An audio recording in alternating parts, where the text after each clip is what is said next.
Bon alors là, on a une annonce énorme de la part de Google sur Twitter qui vient de nous dire, vous le voyez ici à l'écran, qu'aujourd'hui, ils sortent tout simplement la meilleure intelligence artificielle du monde. En fait, ce que fait Google actuellement, c'est sortir 4 nouvelles IA de la famille Gemini 2.0 Flash et on va les tester dans cette vidéo au travers le ChatGPT de Google, Google Gemini que vous avez sous les yeux. Vous allez le voir, il y a du moyen, il y a du très mauvais, mais il y a aussi de l'excellent. Et vous allez voir du coup qu'il y a un certain paradoxe du côté de chez Google au niveau de l'intelligence artificielle. Et donc en fin de vidéo, après les tests, je vous donnerai mon avis à chaud et je vous poserai une question, un point que je n'arrive pas à comprendre et j'ai hâte d'avoir votre avis en commentaire. Donc ici, vous le voyez, Google Gemini nous dit qu'il est la première intelligence artificielle du monde et pour ça, il se base sur un Chatbot Arena LLM Leaderboard que vous avez sous les yeux, je vous mettrai le lien dans la description et effectivement, dans ce classement, eh bien, 2 IA de chez Gemini, Gemini 2.0 Flash et Gemini 2.0 Pro, sont en première position devant ChatGPT 4o et devant DeepSeek R1. On va comparer tout ça. On va faire des tests versus ChatGPT, on va faire des tests versus DeepSeek R1 et donc on pourra valider ou invalider ce classement. Ce que je vous propose de faire maintenant qu'on a fait l'introduction, eh bien c'est d'entrer dans le vif du sujet. Donc là, je suis sur le ChatGPT de Google, Google Gemini Advanced, qui est disponible pour 20 $ par mois, vous le voyez juste ici, 21,99 € pour être précis, donc c'est une somme non négligeable. Est-ce que ça vaut le coup de passer sur Google Gemini plutôt que ChatGPT ou encore plutôt que Perplexity AI? Eh bien ça, on va essayer de le vérifier ensemble. Et donc quand vous allez vous connecter sur les modèles juste ici, vous le voyez, il y a 4 nouveaux modèles 2.0, donc le 2.0 Flash, celui de base, le Flash Thinking expérimental qui est lui pensé pour mener des réflexions avancées, ça va être intéressant à tester. En gros, c'est l'équivalent des nouvelles IA de ChatGPT O3 Mini et O3 Mini AI. Il y a une IA ici qui me hype vraiment, j'ai hâte de la tester, c'est le Flash Thinking, mais avec les applications de Google, donc au travers de YouTube, au travers de Google Maps et au travers de Google Search. Et là, vous allez voir, j'ai préparé quelques petits tests. Je ne sais pas du tout ce que ça va donner, mais j'ai envie de me marrer avec vous dans cette vidéo. Donc, on va tester des choses ludiques, mais très pointues pour mesurer le niveau de performance de cette intelligence artificielle. Et puis, on va aussi tester 2.0 Pro expérimental, qui est donc la meilleure IA de Google actuellement. On va la tester versus DeepSeek R1 et on va même la tester versus ChatGPT Deep Research. Bref, on va faire plusieurs tests ensemble. Et ce que je vous propose de faire, eh bien, c'est d'aller sur l'intelligence artificielle qui me hype le plus, celle que j'ai envie de tester en avant-première, ici, 2.0 Flash Thinking expérimental with apps. Donc, en fait, quand vous allez aller dans vos paramètres sur Google Gemini, vous allez avoir la possibilité d'aller dans extensions et d'activer des extensions ici sur votre Google Drive. On en parlera un tout petit peu plus tard dans la vidéo. En fin de vidéo, j'ai même un test pour vous à ce sujet, mais vous allez aussi pouvoir activer des extensions comme Google Flights, Google Hotel, Maps, YouTube et YouTube Music. Donc ça, c'est plutôt pas mal. Mais ici, ce que nous dit du coup sur le nouveau modèle, c'est qu'en fait, l'intégration de ces applications YouTube, Maps et Search est native et que du coup, les performances vont être meilleures. Donc ce que je vais faire ici, eh bien, c'est que je vais me connecter à ce modèle d'intelligence artificielle et ce que je vous propose de faire, eh bien, c'est de le tester directement déjà pour sa fonctionnalité Google Maps. Pour ça, j'ai prévu un prompt sympa qu'on va analyser ensemble. Alors comme je le disais précédemment, je ne sais pas du tout ce que ça va donner, est-ce que ça va marcher ou non, mais l'idée me paraît sympa. En fait, ce que je vais faire ici, c'est que je vais demander à 2.0 Flash eh bien, de me construire un itinéraire de running en partant du centre-ville du Havre pour que ça dessine une maison sur une map quand je vais parcourir du coup cet itinéraire. Je vais lui demander d'afficher tout l'itinéraire dans Google Maps pour que je vois bien la maison s'afficher. Je vais essayer de le guider au mieux dans mon prompt pour lui donner toutes ses chances. Donc je vais lui dire de me détailler l'itinéraire en prenant les meilleures rues en partant du centre-ville et que la maison peut être dessinée simplement avec un carré pour les fondations et un triangle pour le toit. Je lui dis bien à la fin que je veux qu'il m'affiche l'itinéraire dans Google Maps directement dans la discussion et de pas m'envoyer un lien bien parce que parfois il peut avoir tendance à faire ça. Donc utilise bien Google Maps dans l'application Gemini. Ce que je vous propose de faire, eh bien, c'est de lancer la conversation et j'ai vraiment hâte de voir ça avec vous. Donc là, ce qui est cool, c'est qu'effectivement, il mène une réflexion. Il la mène en anglais, mais ça, peu importe. Il est en train de dire que, ouais, ok, l'utilisateur veut un tracé pour la ville du Havre qui va démarrer du centre-ville et qui va dessiner, du coup, la forme d'une maison sur une map. Donc, il va d'abord rechercher le centre-ville du Havre. Il va ensuite planifier l'itinéraire pour que ça ressemble à une maison sur la carte, détailler l'itinéraire et afficher tout ça dans Google Maps a priori. Donc voilà, derrière il mène les étapes qui va bien. Pour l'instant, je suis vachement surpris par le niveau de réflexion. En tout cas, c'est très smart ce qui se passe avec cette intelligence artificielle. Et donc maintenant, sa réponse, bien sûr, je peux vous aider avec ça. Voici un itinéraire de course à pied au départ du centre-ville. Donc il essaye de faire d'abord le carré. Donc on va commencer au niveau de la place de l'hôtel de ville. Ensuite, on va prendre direction nord-est sur le boulevard de Strasbourg, ça me parle jusqu'à présent, bref, la rue Richelieu, etc., tourner à droite, le triangle pour le toit de la maison, donc là, en fait, il a défini le parcours à suivre. Maintenant, visualisation de l'itinéraire sur Google Maps, donc là, il est en train de me donner un lien qui m'affiche a priori l'itinéraire complet. C'est pas ce que je lui ai demandé, moi je voulais que ça s'affiche dans du coup la discussion, mais c'est pas grave, on va aller voir, je vais cliquer sur le lien et on va voir ce qui se passe. Et donc là, la problématique c'est que bah en fait je peux rien faire, donc peut-être parce qu'il fait une recherche sur Google, je vais essayer du coup de taper ici, et donc là on me dit que le lien dynamique n'est pas trouvé, donc pour l'instant ça marche pas. Je regarde ce qu'il en est et je reviens vers vous. Alors là j'ai essayé avec un prompt bien plus basique, on va aller voir, donc là du coup ça y est, il m'a dessiné, donc ça c'est plutôt quand même pas mal. C'est vrai que je lui demande quelque chose de complexe, mais là, voilà, si on lui demande un itinéraire de base, par exemple pour visiter des monuments historiques dans une ville où on va passer le week-end, etc., ben on va se retrouver avec l'itinéraire qui va bien, passer par l'hôtel par exemple, passer par la gare, bref, vous voyez un peu l'idée. Bon, là, par contre, pour le dessin de maison, bah vous pourrez me dire ce que vous en pensez.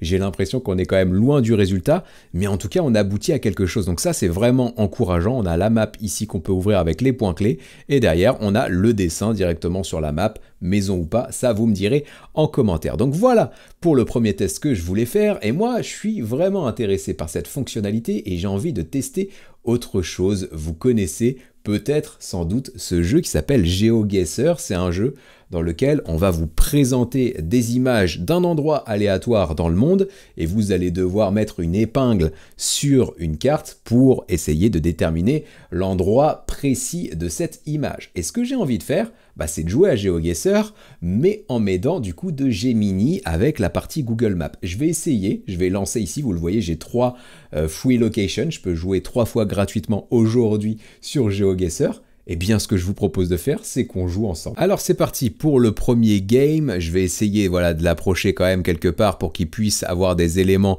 à analyser. Donc là par exemple il y a un nom de rue qui peut peut-être l'aider. Bref, je vais prendre une capture écran de cette image et je vais la partager du coup avec Gemini. Donc voilà, je prends la capture d'écran, je l'ai sur mon ordinateur.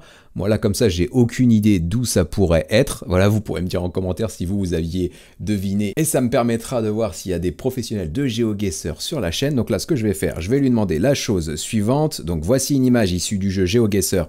Peux-tu me dire où ça se situe selon toi en analysant tous les éléments de l'image? Je vais devoir accélérer puisque sinon je risque d'avoir des problématiques de temps. Je lance la conversation et on va voir ce qui se passe. Est-ce qu'il va réussir à me mettre un point sur Google Maps et que moi je puisse du coup le remettre sur la carte GeoGuessr? Donc là il est en train de regarder, il arrive il a a priori trouvé qu'il y avait des éléments juste ici, donc là je maîtrise pas la langue donc je sais pas forcément ce qu'il est en train de rechercher. L'image que tu as partagée semble être située à Brionne en Normandie, France.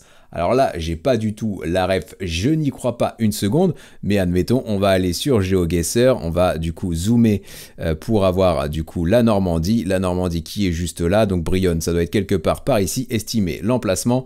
Ah bah on est très très loin, plus que cette fois, on était en Lituanie. Donc non, c'est un échec de la part de Gemini, c'est pas grave, on va avoir une deuxième tentative. D'ailleurs, j'ai pas vu, mais il a bien affiché, par contre ça c'est quand même cool, dans Google Maps, le petit point ici pour signifier Brionne, et une deuxième suggestion juste ici. Mais bref, on était très loin de la réalité. Bah, ce que je vous propose de faire, c'est de lancer le tour suivant. On va voir si c'est plus facile. Je vais essayer d'avancer un petit peu dans le quartier pour lui montrer un petit peu des choses. Voilà, on a du cyrillique juste ici. Enfin, je sais même pas si c'est du cyrillique, là c'est pareil, vous pourrez me corriger en commentaire, je suis vraiment pas un expert de ce jeu. Bref, je vais essayer quand même du coup de l'orienter, voilà, de lui mettre une capture d'écran qui soit quand même sympa pour qu'il puisse avoir l'information. Je vais lui partager ça. Du coup, cette image me paraît un petit peu plus facile, on va voir s'il le trouve. Donc là, c'est pareil, il est en train d'analyser le texte dans l'image, c'est vraiment pas mal, hein. Ici, c'est écrit, voilà, supermarket en cyrillique, donc j'étais pas à côté de la plaque, donc a priori, ça peut être un pays d'Europe de l'Est comme la Bulgarie, la Russie ou l'Ukraine. On va voir si derrière, il arrive à retrouver des choses. Là, il part sur Sofia, Bulgarie. Donc là, voilà, il affiche sur la map. Donc on est bien à Sofia, Bulgarie. Je vais essayer d'analyser ça et d'aller le mettre rapidement avant que tout, avant que le temps s'écoule. Donc la Bulgarie, voilà, par ici, Sofia, c'est juste ici. Est-ce qu'on est bon? Eh bien, est-ce que Google Gemini est bon à GeoGuessr? Wow, pas mal, pas mal, pas mal. Là, pour le coup, on était à 3,3 km.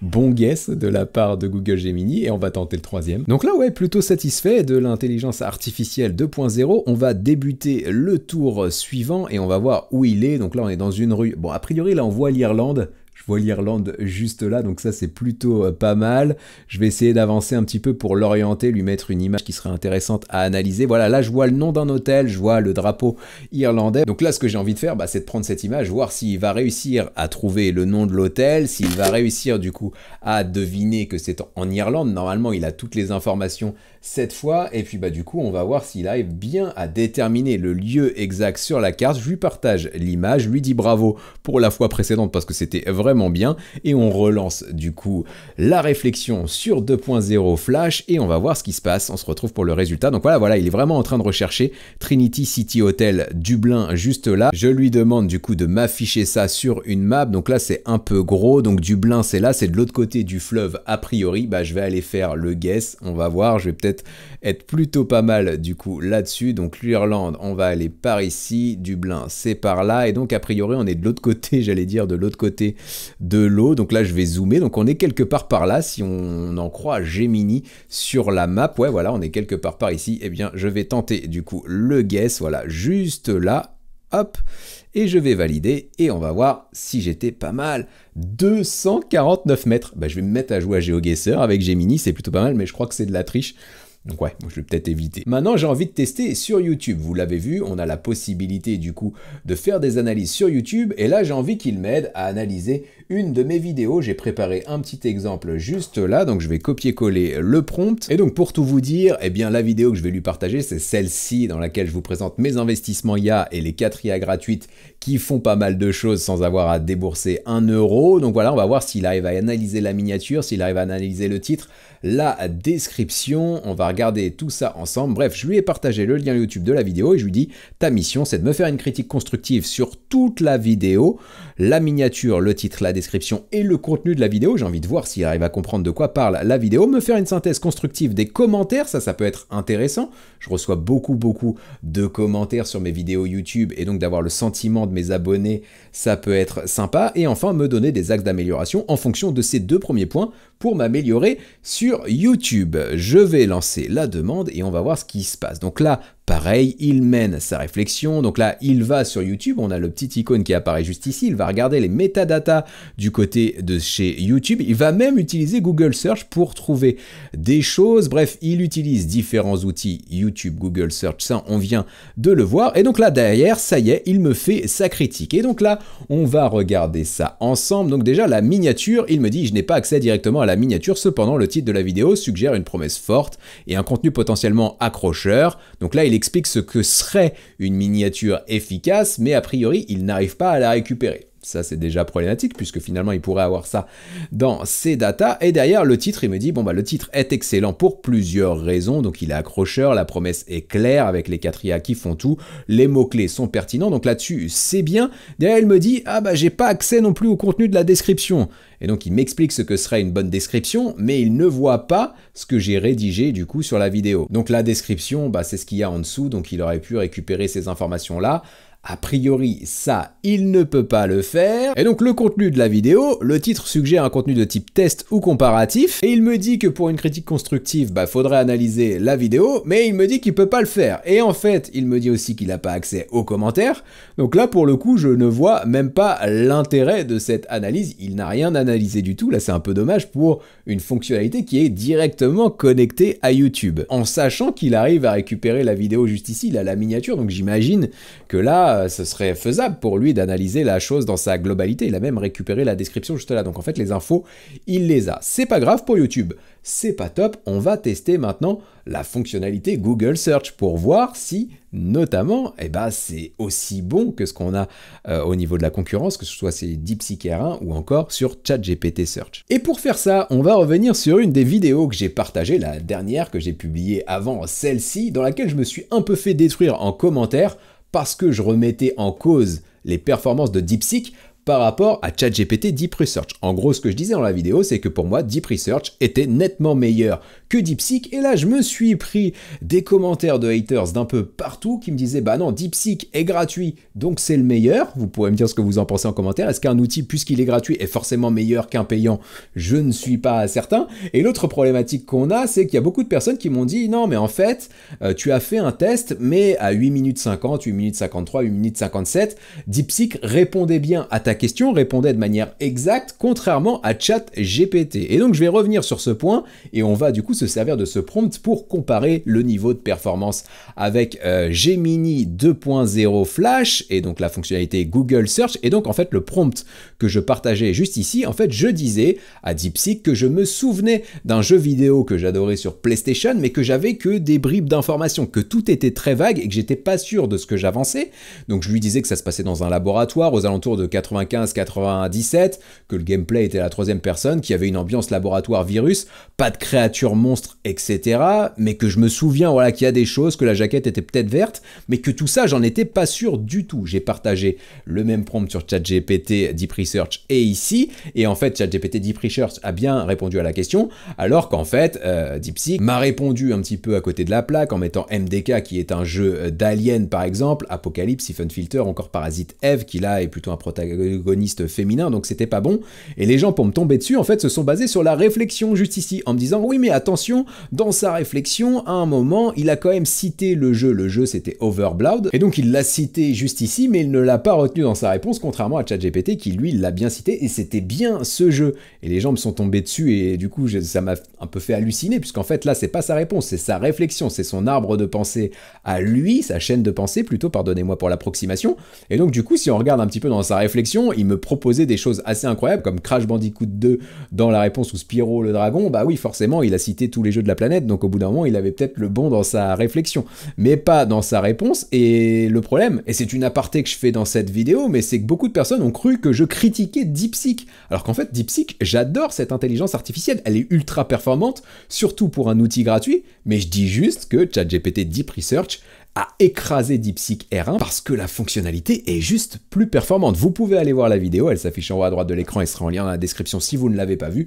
Vous me donnerez votre avis en commentaire, mais bref, ce qu'on va faire ici, on sait que la réponse maintenant c'est Overblood. Je vais prendre exactement le même prompt et je vais le partager sur Gemini et on va aller dans Flash Thinking Experimental with Apps. Donc vous le voyez ici, je lui copie-colle exactement le même prompt, sauf qu'à la fin, je lui dis bien, utilise Google Search pour effectuer les recherches suffisantes pour trouver la réponse. Et on va voir s'il est capable de trouver le jeu vidéo. Donc là, je lance, donc il reprend ma réflexion, il est en train de la retravailler pour bien la comprendre. Donc là, en fait, il est en train de faire 3 recherches sur Google, donc jeu PlayStation dans un laboratoire, etc. Bref, il a 3 recherches différents. Il va ajouter les critères ici dans les recherches pour analyser en fonction des résultats qu'il a obtenus. Et donc là, du coup, il me dit, bah, le jeu, ça pourrait être Parasite Eve. Donc il me propose un jeu similaire à ce que m'a proposé DeepSeek, mais ce n'est pas le cas, c'est pas celui-ci. Il nous dit que la jaquette de Parasite Eve a une dominante de vert et met en avant le personnage principal. Là, j'ai carrément envie d'aller voir. Et donc ici, on a la couverture, on a la jaquette, plutôt, bah, il n'y a pas de dominante verte du tout, donc finalement il est un peu à côté de la plaque dans la visualisation du jeu. Donc là du coup c'est aussi un échec, c'est pas grave, c'est même un échec plus flagrant que DeepSeek, puisque DeepSeek m'avait proposé plusieurs jeux et dans sa réflexion on avait vu des choses, ce qu'on ne retrouve pas juste ici, mais c'est pas grave.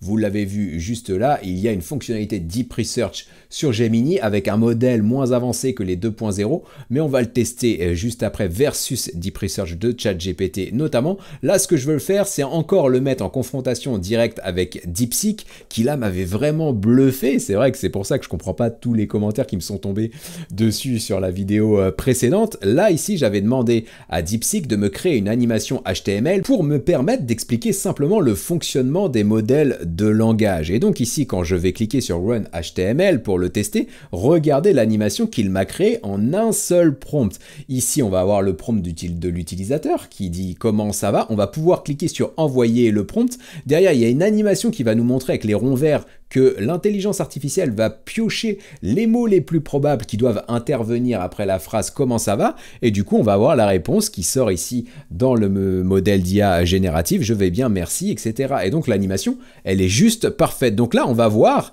si Gemini est capable de faire la même chose. Donc je vais copier le prompt, on va aller dans Gemini, et cette fois on va aller dans 2.0 Pro expérimental. J'ai vraiment envie de voir ce qu'il vaut, donc là-dessus je lui copie-colle exactement le même prompt et on va voir comment il se débrouille. Donc là il est en réflexion, il nous dit voici une tentative de création d'une animation. Donc là on n'a pas le modèle de réflexion, là il répond directement à la question mais il va pas se mettre à réfléchir pour interpréter ma demande, pour voir les étapes qu'il doit suivre pour créer l'animation. Donc ça c'est déjà moins bien que sur DeepSeek R1 notamment, mais bref, on se retrouve ici avec un code HTML qui me paraît vraiment très léger. Je vais le coller, bon là je triche un peu, je mets du CSS, ce qui n'était pas le cas notamment sur DeepSeek. Et donc là, je me retrouve avec cette animation que vous n'avez pas parce qu'il y a ma webcam qui vous gêne. Bref, je vous l'affiche juste ici, donc elle est rognée, mais on voit un peu le principe, donc le prompt en bleu, et puis derrière les mots qui sont piochés par l'intelligence artificielle, et la réponse qui apparaît juste ici. C'est pas parfait, mais il répond à la question, donc là c'est pareil, moi je suis pas développeur, donc je fais un test basique par rapport à ça, mais j'ai quand même l'impression, si on regarde vraiment ce qu'on a obtenu sur DeepSeek, que pour le coup DeepSeek a été nettement meilleur sur la partie code. Regardez l'animation que j'ai juste ici, elle est juste incroyable. Et donc maintenant, ce qu'on va faire, eh bien, c'est qu'on va tester la fonctionnalité Deep Research de Gemini, donc sur le 1.5 Pro, pour lui demander de nous faire un comparatif des IA Gemini Advanced 2.0 Flash, celles qu'on est en train de tester actuellement, et de nous les comparer par rapport au modèle O1, O1 Pro et les modèles O3 Mini Family de chez OpenAI qui vient de sortir. On va lui dire que dans le comparatif, on veut qu'il nous décrive précisément à quoi servent chacune des IA et qu'il mette en face l'IA d'OpenAI qui est équivalente et qu'il me fasse une liste de 3 usages bluffants et pratiques dans une utilisation quotidienne. J'ai d'ores et déjà fait la demande sur ChatGPT Deep Research, c'est la fonctionnalité qui est juste là. Si vous ne connaissez pas Deep Research, vous aurez la vidéo en description comme je le disais précédemment. Et donc là, il a analysé les choses, il lui aura fallu 19 minutes quand même pour me faire une analyse complète en analysant plus de 22 sources. Je peux cliquer dessus pour voir tout ce qu'il a réalisé juste ici comme action. C'est ça qui est vraiment très bien avec cet outil. Et donc là, on se retrouve avec un comparatif. Et donc derrière, je lui demande tout simplement de me rédiger un article de blog pour qu'on puisse lire ça de manière bien plus agréable et regarder ce qui est sorti avec la fonctionnalité Deep Research. Donc on a un article parfait qu'on pourrait copier-coller sur un site web et le publier quasiment sans rien retoucher. Donc Gemini 2.0 vs ChatGPT O3 Mini. On a les points forts du coup qui apparaissent ici de chacun des modèles de Gemini 2.0. On a un tableau comparatif, rapidité de réponse, a priori Gemini 2.0 Flash est meilleur. Pour la pertinence et fiabilité, c'est ChatGPT plutôt O1. Et pour la créativité et génération de contenu, on est égalité. Donc là, j'ai prévu un test juste après, un peu marrant. On va pouvoir l'analyser ensemble. Et derrière, on a les 3 usages qui apparaissent. Bref, vous voyez avec Deep Research, ce qu'on peut faire juste ici, on a quelque chose de vraiment bluffant. Est-ce qu'on va obtenir la même chose avec Deep Research sur Gemini? Eh bien, je vais lancer ma demande juste là et on va voir ce qui se passe. Donc là, la fonctionnalité va tourner un peu différemment. Il va analyser ma demande et en fait, ce qu'il va faire, c'est qu'il va me demander, en me précisant un process qu'il souhaite suivre, si je suis d'accord avec ça, et derrière, je vais devoir le lancer à la mano. Donc voilà, c'est fait. Donc il me dit qu'il va faire des recherches sur des sites web. Il me décrit tout ce qu'il va devoir rechercher, tout ce qu'il va devoir analyser. Il va ensuite analyser les résultats qu'il aura trouvés sur Google. Il va me créer un rapport et ça, ce sera prêt dans quelques minutes. Ce que je vous propose de faire, c'est de commencer la recherche et puis je vous retrouve pour le résultat final. Alors ça y est, il a terminé son rapport. Donc lui, il a analysé 5 sources seulement sur Internet contre 22, vous le voyez juste ici sur ChatGPT Deep Research. Donc il est allé bien moins loin en profondeur dans son analyse et du coup on obtient le rapport que vous avez juste ici. Donc Gemini vs ChatGPT, quel modèle d'IA choisir? On a une introduction, on a la comparaison des modèles, on a des cas d'usage concrets pour chaque modèle de Gemini, une analyse comparative de Gemini versus ChatGPT. Donc il nous dit que Gemini se distingue par son intégration avec les applications Google, ça c'est clair que c'est une force. Donc l'impact sur l'avenir du travail, ça il me sort ça, je n'ai pas vraiment demandé la chose. Et en conclusion,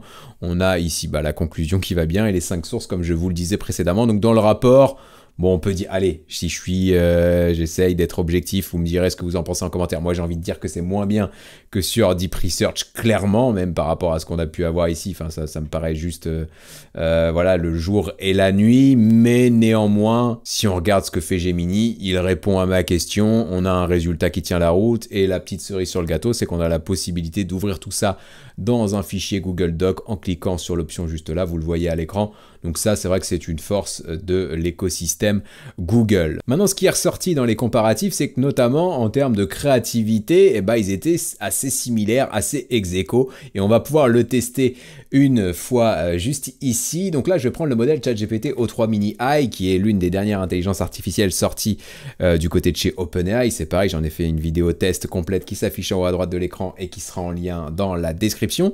Et donc là, ce qu'on va faire, on va essayer de faire un truc un peu ludique aussi pour se marrer. On va positionner ChatGPT comme un humoriste digital spécialisé en marketing et en intelligence artificielle et on va lui demander de rédiger un roast complet sur moi-même. Donc un roast, c'est une sorte de clash pour ceux qui ne savent pas. Donc là, il est en train de mener une réflexion complète pour, du coup, rédiger son roast, donc élaborer un thé satirique, etc., structurer le contenu, siffler une chanson. Donc là, j'arrive pas trop à comprendre ce qu'il veut faire, c'est assez marrant, présentation pittoresque. Bref, il a bien bossé, il a fait ça quand même de manière très très rapide. Il a répondu en 17 secondes. D'ailleurs, c'est marrant, il nous dit qu'il peut pas répondre à la question, mais il l'a fait en 17 secondes. Donc on a une introduction. Bienvenue dans ce roast digital où l'on met sur le tapis un incontournable du marketing et de l'IA, Ludo Salen, connu pour ses tutos toujours aussi détaillés et son enthousiasme. Donc là, il me clash pas vraiment. Ludo est le mythe de l'upgrade perpétuel. Commençons par ce fameux upgrade dont parle tout le monde dans le digital. À l'image de la transition du réseau cuivre vers la fibre, Ludo semble parfois figé dans une époque où la modernité se mesurait en modem 56K et en tutoriel PowerPoint 2005. Ça y est, il commence à me clasher peut-être sur la manière dont je tourne mes vidéos. Il nous dit là, Ludo, as-tu déjà songé à faire une mise à jour de ton contenu parce que là, ton style ressemble plus à un vieux disque dur qui peine à trouver le signal. Ça, c'est possible. Vous me direz ce que vous en pensez en commentaire. Tu ne trouves pas, Ludo, que tes vidéos ont perdu de leur impact alors que tout le monde se met à jour? Tes contenus semblent capter le signal d'un réseau en mode dégradé. Donc là, il est vraiment en train de me clasher. Est-ce que c'est humoristique ou pas? Je sais pas. Est-ce que je vais sortir déprimé de la vidéo? C'est possible. Les forces indéniables de Ludo, même en mode démo. Certes, on admire ta ténacité à vouloir transmettre des connaissances, même si parfois on a l'impression que tu luttes contre une résistance interne à quitter ton mode d'emploi d'antan.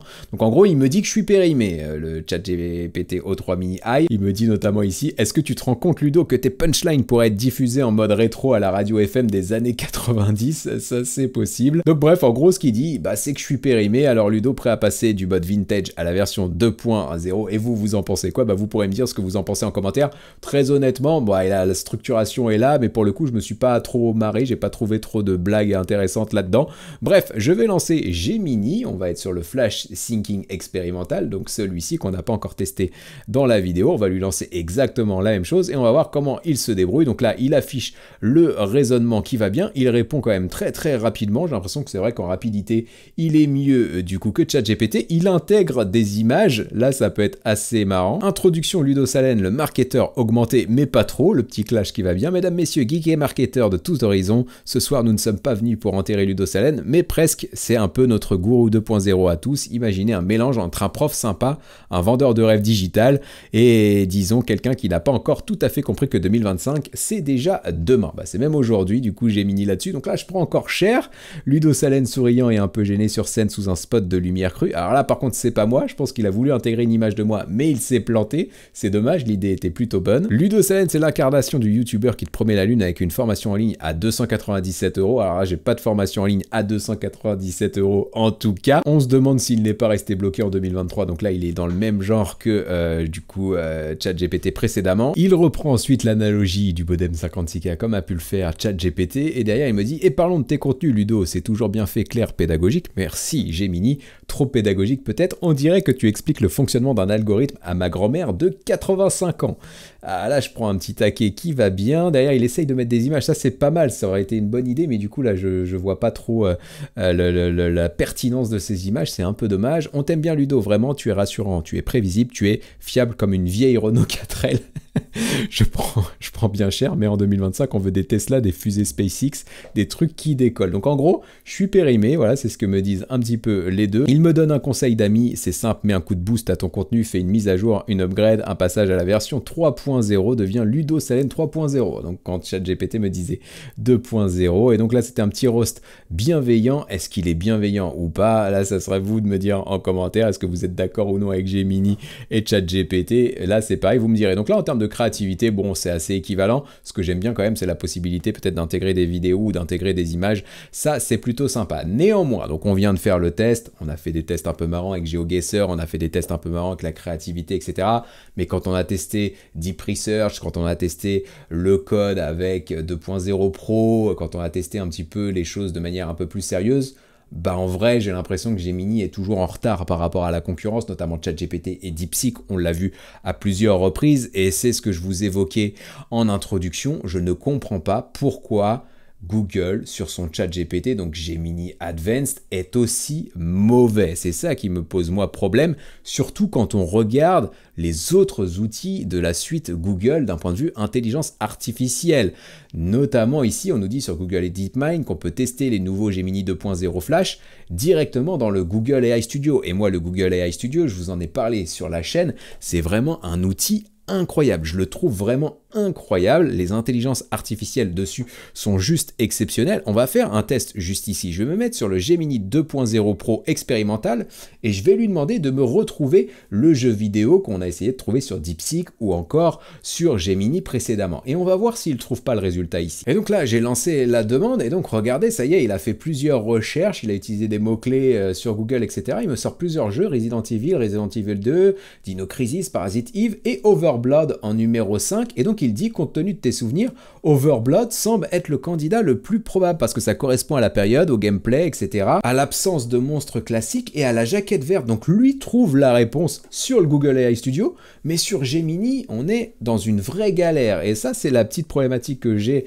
du côté de chez Google, c'est que le Google AI Studio, faut être quand même assez initié à l'intelligence artificielle pour l'utiliser, alors que Google Gemini, c'est l'application qui est par défaut sur les smartphones, qui est par défaut chez les utilisateurs grand public de Google, et ça c'est mauvais, je trouve ça mauvais. Vous pourrez me dire ce que vous en pensez en commentaire. J'arrive pas à comprendre la stratégie de Google là-dessus, et il y a notamment sur Google AI Studio une fonctionnalité Stream Real Time qui va vous permettre de partager votre écran en temps réel en utilisant justement la dernière IA Gemini 2.0 Flash, et ça je l'ai pas testé et j'ai envie de le faire. Donc ce qu'on va faire ici, c'est que je vais partager mon écran avec Gemini, je vais lui parler et on va voir ce qui se passe. Ce que je vais faire, je vais même lui partager ma chaîne ici et je vais essayer de discuter avec lui pour qu'il me donne des avis, qu'il me fasse une analyse par exemple de la vidéo qu'on a juste là. On va voir s'il arrive à le faire en live. Donc partage d'écran, on va partager du coup l'onglet Chrome, je vais prendre la chaîne YouTube juste ici, je lui partage. Salut Gemini, est-ce que tu vois bien ma chaîne? Yes, I see your YouTube channel. It is called Ludo Salen. Maintenant, j'ai besoin que tu m'aides à analyser cette vidéo qui est juste ici. Est-ce que tu arrives à la voir? Yes, I see the video.